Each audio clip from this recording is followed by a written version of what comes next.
అమెరికాలో సిచ్యువేషన్ రూమ్లోకి ఇంటెలిజెన్స్ వాళ్ళందరినీ రమ్మని చెప్పి కబురు చేశారు. జనరల్గా అమెరికన్ ప్రెసిడెంట్ సిచ్యువేషన్ రూమ్లోకి వెళ్ళారు అంటే దానిలో చాలా పెద్ద అంతరార్థం ఉంటుందన్నమాట. ఇంతకుముందు Barack Hussein Obama bin Laden చంపేటప్పుడు కూడా సిచ్యువేషన్ రూమ్లో కూర్చుని అందరినీ గమనించారు. అంటే ఇరాన్ పైన దాడి జరగబోతోందా? 2 నెలల క్రితమే ఆల్రెడీ డీగో గార్షియా ఏదైతే ఉందో మారిషియస్ దగ్గర, ఆ డీగో గార్షియా ఆ దీవుల దగ్గరికి అక్కడున్న అమెరికన్ మిలిటరీ బేస్ దగ్గరికి B-2 జెట్స్, బాంబర్ జెట్స్ని తెచ్చిపెట్టేశారు. 6 జెట్స్ అక్కడ ఉన్నాయండి, B-2 బాంబర్ జెట్స్. అంటే ఓ పక్క ఇరాన్తో చర్చలు జరుపుతూనే ఇంకో పక్క ఇరాన్ మాట వినకపోతే అమెరికా ఏం చేయాలో కూడా నిర్ణయం చేసుకుంది. ఇంకో పక్క టెహ్రాన్ మొత్తం భయంతో వణికిపోతుంది.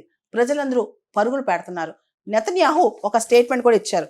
మేము కంప్లీట్గా ఇప్పుడు టెహ్రాన్ ఎయిర్ స్పేస్ని కంట్రోల్లోకి తీసుకొచ్చేసాం. అంతేకాదు ఇరాన్లోని నతాంజ్ న్యూక్లియర్ ఇన్స్టలేషన్ ఫెసిలిటీ, అదేవిధంగా ఫోర్దో ఫెసిలిటీ, ఇవన్నీ కూడా డ్యామేజ్ చేసేస్తాం. ఇక్కడ మాకు 2 ఆబ్జెక్టివ్స్ ఉన్నాయి.